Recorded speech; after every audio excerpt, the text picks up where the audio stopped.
2차 세계대전 당시에 독일 나치는 유대인 600만 명을 학살했습니다. 그 학살의 주범은 히틀러였어요. 근데 결코 그 학살은 혼자 할 수 없는 일이었어요. 아주 조직적으로 행해진 사건이었습니다. 그 중에 히틀러의 신복이라고 알려져 있는 루돌프 아이히만이라는 사람이 실제 학살이 진행될 수 있도록 모든 것을 다 책임지고 진행하는 핵심 관리자였습니다. 그 사람은 1961년에 붙잡혀서 재판에 넘겨졌고 사람들은 너무 많이 놀랐어요. 너무 평범하게 생겨서 놀랐고 또 전혀 반성하지 않아서 놀랐습니다. 나는 내 위치에서 상관의 명령대로 행했을 뿐입니다. 왜 나를 비난하고 법정에 세웁니까? 나중에 사형 선고를 받고 사면 요청을 할 때에도 책임져야 할 사람과 지시를 따르는 나 같은 사람을 구분하여야 된다고 하면서 죽기 직전까지 자기 죄를 인정하지 않았어요. 철학자 한나 아렌트는 그 아이히만의 태도를 보면서 악의 평범성이라는 책을 썼어요. 평범한 관료 한 명이 사악한 의도가 없을지라도 자신의 행위가 의미하는 바를 성찰하지 않고 명령을 수행하게 되면 대량 학살도 발생할 수 있다는 거예요. 이 악은 괴물 같은 표정을 짓고 있는 것이 아니라 매우 평범한 얼굴을 하고 있다는 하고 있는 것입니다. 이 인간의 발달 과정을 보면은 이 아이만 같은 사람이 만들어지도록 영향을 주는 대목이 있습니다. 심리학자 에릭슨이라는 사람이 심리사회적 발달 이론을 정리했어요. 그 이론에 보면은 8단계로 되어 있는데 인간은 전생에 걸쳐서 변화가 가능한 존재다. 전생에 걸쳐서 관계를 통해서 습득해야 하는 과제가 있다라고 얘기를 하고 있습니다. 그 1단계는 출생 후 1년 동안, 한 살에 1년 동안 가장 무능력한 그 아기를 전적인 헌신으로 양육하는 보호자와의 그 애착 관계를 통해서 신뢰를 습득할 수 있다고 얘기를 해요. 이 신뢰가 아이의 마음에 생기게 되면은, 그러니까 일관적인 양육을 받을 때 신뢰가 생겨요. 그 정서에 신뢰가 생깁니다. 아, 세상은 참 살만해. 그래, 사람은 죄를 많이 짓지만, 악하지만, 그래도 사람은 믿을만해. 이런 희망을 가지고 살아가는 거예요. 살면서 불신도 필요합니다. 낯선 사람을 함부로 따라가면 안 되겠죠. 그리고 부자로 만들어주겠다는 다단계의 말을 쉽게 믿으면 안 되겠죠. 보이스피싱에 우리가 금방 영혼이 홀리듯이 속아 넘어가면 안 됩니다. 이단 교리들 쉽게 믿으면 안 되는 거예요. 다만 이 불신과 신뢰는 다 필요해요. 다 필요하지만 불신보다 신뢰가 더 커야 우리의 삶이 행복해질 수가 있어요. 기본적으로 이 세상을 신뢰하면서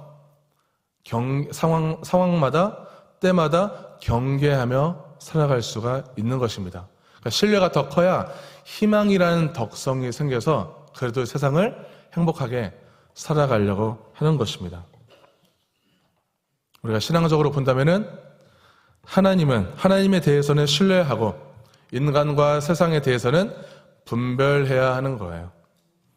한 살 때 우리는 그 기억이 잘 없지만 부모의 양육이 혹시 좀 미비하고 아이를 너무나 방치하고 또 부모가 우울해서 이 아이의 정서에 불신이 크게 자라면은 그 아이는 세상에 안전하지 않아요. 이 세상은 사람은 결코 안전하지 않고 위협적인 것으로 느낄 수가 있어요. 정서적으로 불안하기 때문에 끊임없이 믿음의 대상을 만들어서 숭배하려고 합니다. 그게 사람이 될 수 있고 물질이 될 수 있고 행위가 될 수가 있어요. 그걸로 내 마음의 안정을 찾으려고 하는 거죠. 저에게 그 안정을 찾으려고 하는 그 물질은 분것질이에요. 어렸을 때 저는 어머니, 아버지의 양육은 구체적으로 알 수 없지만 대충 들은 건 있어요. 저를 많이 방치했었대요. 너무 힘들어서, 키우는 게 너무 힘들어서, 누나 둘과 저까지 막내를 키우느라 너무 힘들어서 방치하면서 키워서 그런지 모르겠지만 저는 지금도 군것질이 너무나 맛있고 땡기고 밤마다 군것질과 싸우고 있어요. 이 아이가 2살, 3살이 되면은 이제는 엄마 아빠와 내가 떨어져 있네, 분리가 된 존재이네, 이걸 깨달아요. 그러면서 이제는 내가 하나하나 내가 뭔가 해보려고 하는 2단계 과제, 자율성 과제가 생깁니다. 내가 자유롭게 뭔가를 해보는 거예요. 나 혼자 해볼래, 내가 할 거야, 이렇게 외치죠. 그때 부모가 대신해주면은 그 아이는 난리가 나요. 내가 해볼 거야, 내가 해보려고 해요. 아이의 그 가장 기본적인 활동부터 걷기, 만지기, 그 모든 것들 활동뿐만 아니라 특히 배변 활동까지, 응가까지 내가 해볼 거야 하는 그런 자율성이 생기는 거예요. 그때 부모가 응가를 싼 거에 대해서 격려해주고 지지해주고 칭찬해주면은 나도 할 수 있네, 이런 의지력이라는 덕성이 생겨요. 의지가 생겨요. 내가 뭔가 해볼 수 있어, 나도 할 수 있구나, 이런 정서 상태가 만들어져요. 그러면은 부모가 가르쳐준 규범을 하나하나 스스로 지키면서 자율성을 키우게 됩니다. 너무 부모가 제재하고 혼내고 야단치면은 내 존재가 잘못되었다는 수치심, 그 정서가 만들어져요. 나는 아무것도 할 수 없다는 회의감이 생겨서 이 아이는 나중에 커서 언젠가 될지는 모르겠지만 율법주의에 빠질 수가 있어요. 내가 잘못되었다는 느낌을 받지 않으려고 법, 원칙, 기준 뒤에 숨어서 그 법을 무기로 삼고자 하는 거예요. 법이요, 원칙대로 합시다, 법대로 합시다, 이거를 과도하게 외치는 사람일수록 율법주의에 빠질 수 있다는 거예요. 만 3세에서 6세가 되면 그때는 아이는 이제 학교에 들어가기 전에 주도성을 습득을 합니다. 이 주도성이라는 것은 무언가를 계획하고 또 시도해 보려고 하는 거예요. 이때 아이들은 호기심이 너무너무 많아요. 기계를 자기가 고쳐보려고 나사도 쪼여보고 요리도 해보려고 하고 부모님이 하는 거 따라해 보려고 해요. 그러니까 활동 반경이 매우 넓어지죠. 그리고 뭔가를 할 때 그냥 하는 것이 아니라 이제는 목적을 가지고 하려고 해요. 의도를 가지고 하려고 합니다. 놀이도 목적을 가지고 놀이하고 역할극도 하려고 해요. 의도를 가지고 해보려고 할 때 부모가 충분히 응원해주고 지지해주면은 이때 아이는 목적의식이 생겨요. 왕은 나라를 통치하기 위해서 매우 중요한 결정을 하는 위치죠. 결정을 했으면은 이를 해내기 위해서 밀고 나가려고 하는 지도력이 요구가 됩니다. 그런데 이 왕이 신하들이나 백성들의 눈치를 너무너무 많이 본다면은, 그리고 스스로 자기가 결정한 거에 대해서 부끄러워하고 우유부단하다면 왕은 여러 가지 일들을, 자기 역할들을 제대로 수행할 수가 없을 거예요. 그렇다고 후한무치하게 자기가 잘못 결정한 것을 너무 밀고 나가려고 하고 잘못 결정한 것에 대해서 죄책감이 너무 없는 것도 문제예요. 잘못했다는 느낌을 못 느끼는 사람을 소시오패스라고 합니다.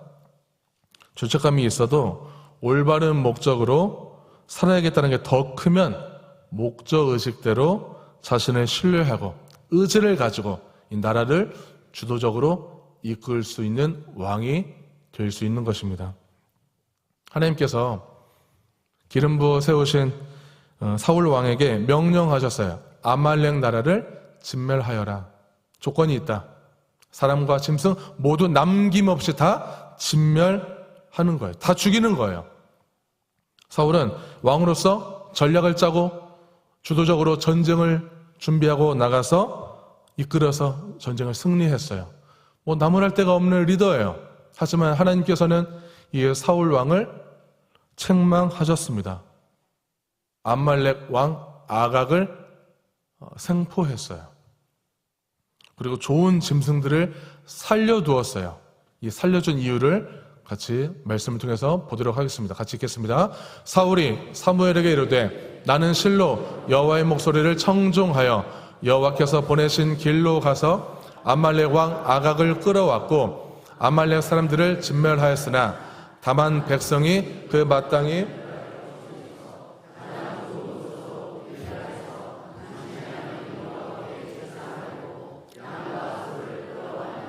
하는지라. 아멘. 자, 사울은 자기가 순종했다고 주장해요. 나는 하나님의 말씀 들었습니다. 완전히 진멸하라고 했는데 우리 민족이 하나님께 제사 드리기 위해서 제물로 쓰려고 가져왔다고 하면 하나님께서 이해해 주시겠지? 이런 생각을 했어요.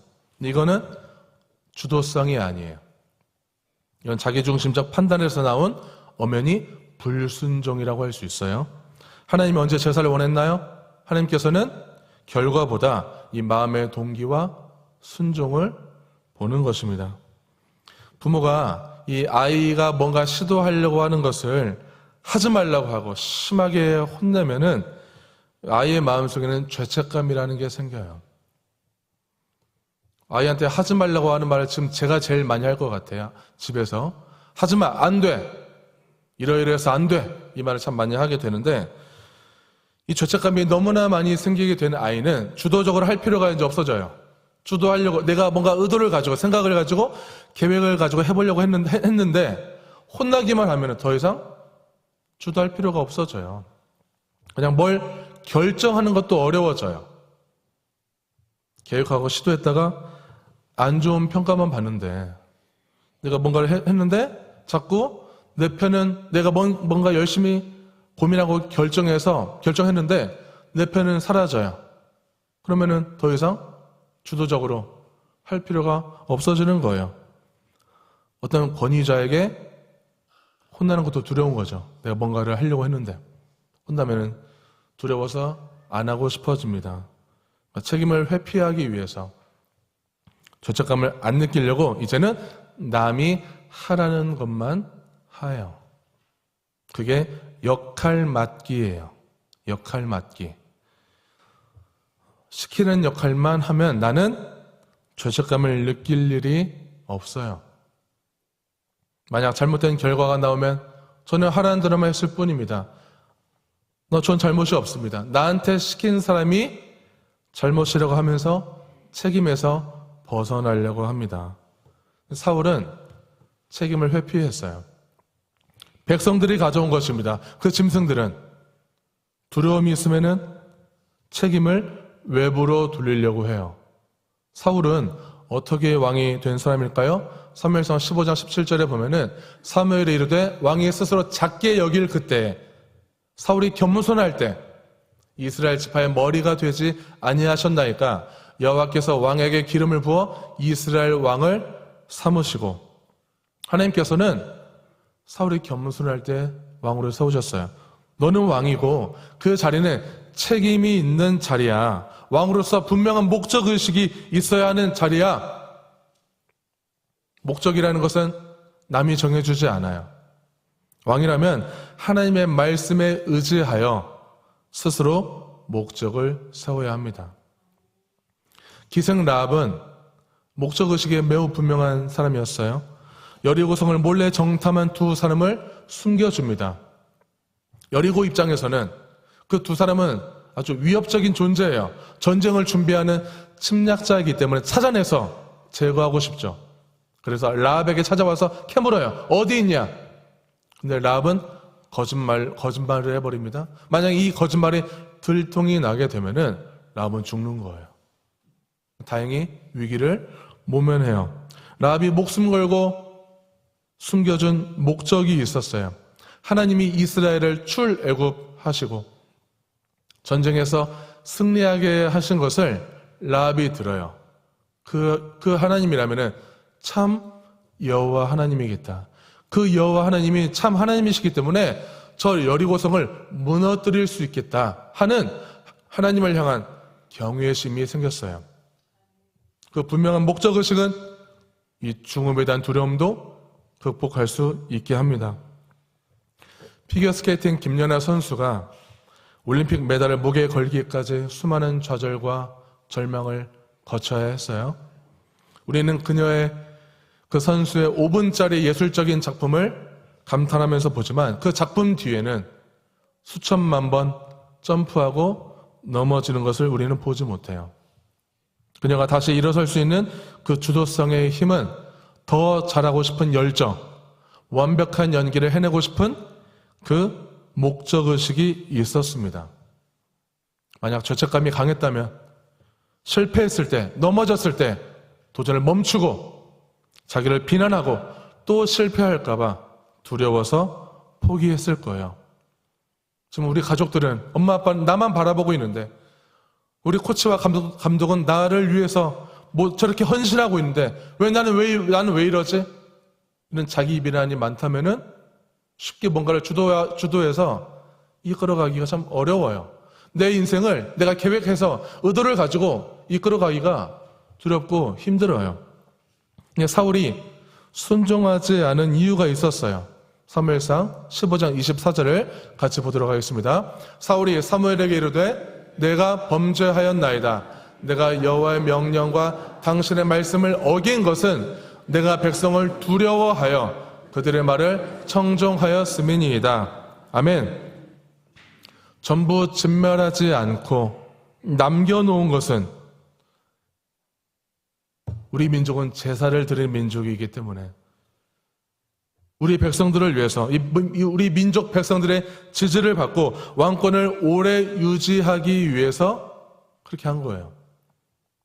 그걸 허용해 주지 않으면 백성들이 나를 향한 비난과 폭동이 두려운 거예요.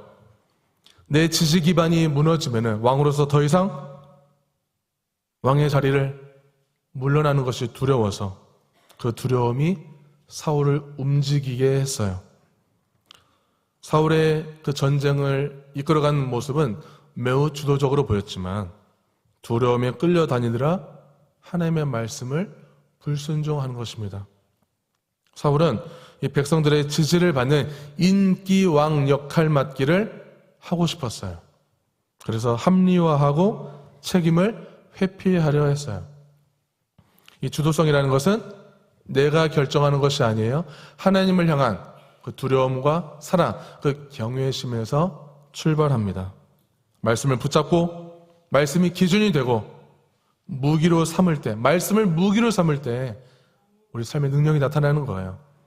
사람과 세상을 두려워하는 우리들에게 성경 전체 두려워 말라는 말이 365번 나와요. 우리는 매일 이 두려움의 감정과 싸워야 합니다. 주도성은 일을 시작하게 하고 목적의식은 그 일을 끝까지 가게 만드는 원동력이 돼요. 우리 삶에 실패가 많았다면, 좌절이 많았다면, 그래서 내 길을 막고 지치게 하고 일어설 수 없게 한다면 하나님께서는 그 모든 내 인생을 한 번에 역전시킬 수 있는 분임을 기억하시기를 바랍니다. 나는 세상에 불신이 많아요. 저는 살고자 하는 의지가 부족해요. 자기를 비난하고 수치스럽게 하는 그 마음이 많아요. 난 아무것도 못하는 존재로 여기면서 우울해요. 저는 어린 시절에 사랑받지 못했어요. 상처 많이 받았어요. 피해자로 성장했어요. 여전히 나는 지금도 숨어서 지내야 하고 자신감이 부족해요. 나름 열심히 살아왔지만 누구도 나를 알아주지 않아요. 인정해주지 않아서 삶의 회의를 느낀다면 심리학자 에릭슨은 궁극적 타자를 만나야 한다고 주장해요. 궁극적 타자, 그 누굴까요? 신이에요.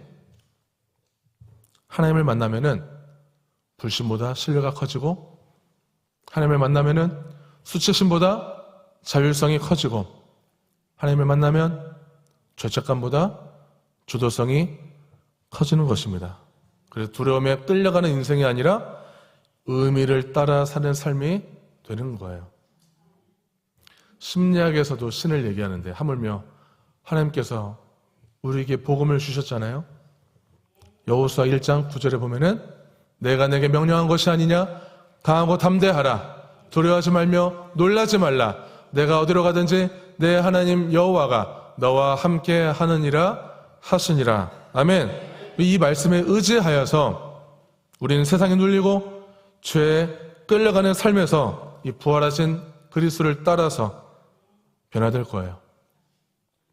목적에 맞게 강하고 담대하게 일하고 우리를 지켜주시고 소망이 되시는 주님을 위해서 살아가는 그 모든 인생이 다 되기를 주님의 이름으로 축원합니다. 아멘. 이 말씀을, 오늘 말씀을 생각하면서 우리 같이 아무것도 두려워 말라 찬양하도록 하겠습니다.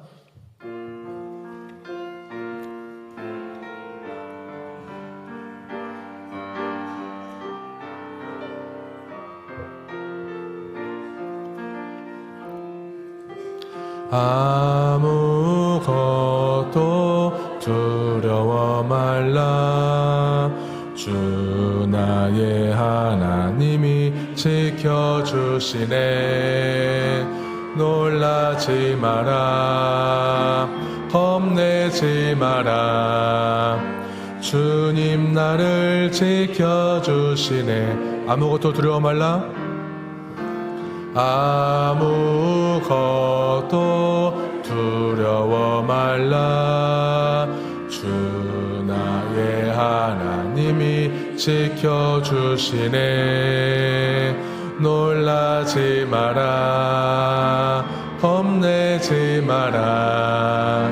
주님 나를 지켜주시네. 내 맘이 힘에 겨워 지칠지라도 주님 나를 지켜주시네. 세상의 험한 풍파 몰아칠 때도 주님 나를 지켜주시네. 주님은 나의 산서,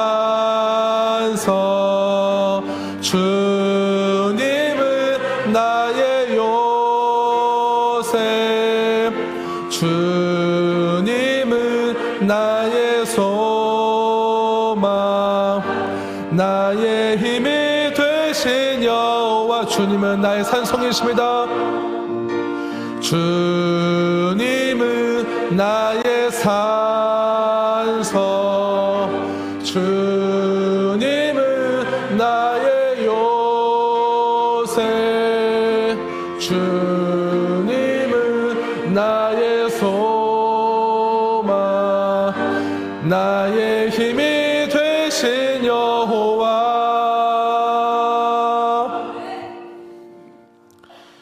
우리를 지키시되 끝까지 지켜주시는 하나님 아버지 감사합니다. 마음이 연약하여 감정에 속고 세상에 속고 사람에 속아 상처받고 끌려다녔지만 우리를 담대하게 이끄시는 하나님 아버지 덕분에 오늘도 소망이 있는 줄로 믿습니다. 다시는 죄에 눌리지 않게 도와주시고 세상에 끌려다니지 않고 하나님 말씀에 순종하여 담대히 살아가게 하여 주시옵소서. 육신이 연약한 분들에게 건강의 축복을 베풀어 주시옵소서. 상한 심령에는 주님의 사랑으로 치유하여 주시옵소서. 경제적으로 힘들고 삶이 고단한 분들에게는 하나님의 은혜를 내려주시고 성령으로 이끌어 주시옵소서. 넘어졌을 때 포기하지 않고 일어설 수 있는 능력을 허락하셔서 세상 그 어떤 것도 두려워하지 않게 하여 주시고 세상의 그리스도인들을 보고 하나님을 두려워하도록 우리 개인과 가정과 교회 공동체를 변화시켜 주시옵소서.